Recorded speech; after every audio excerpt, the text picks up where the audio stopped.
আমার কষ্ট হচ্ছে আমি আমার দেশ ছাড়া ঘর ছাড়া সবকিছু জ্বালিয়ে পড়ে দিয়েছে। 5ই আগস্ট এই বেঁচে যাওয়ার পিছনে নিশ্চয়ই আল্লাহর কোনো একটা ইচ্ছা আছে, আল্লাহর কোনো হাত আছে। আমার কষ্ট হচ্ছে আমি আমার দেশ ছাড়া ঘর ছাড়া সবকিছু জ্বালিয়ে পড়ে দিয়েছে। আমি আর এরা যে বেঁচে গেলাম বোধহয় মাত্র 20-25 মিনিটের একটা ব্যবধানে আমরা মৃত্যুর হাত থেকে রক্ষা পেয়েছি।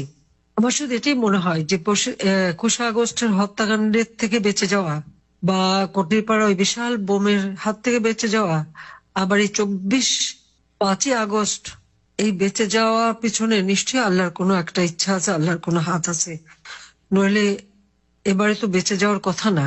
তারা যেভাবে প্ল্যান করেছিল আমাকে হত্যা করার, সেটা আপনারা পরবর্তীতে দেখেছেন। তবুও এটা বোধহয় আল্লাহরই একটা রহমত। জানি না আল্লাহ আমাকে দিয়ে আরো কিছু কাজ করাতে চান বলেই বোধহয় আমি এখনো বেঁচে আছি। যদিও আমার কষ্ট হচ্ছে আমি আমার দেশ ছাড়া ঘর ছাড়া সবকিছু জ্বালিয়ে পড়ে দিয়েছে।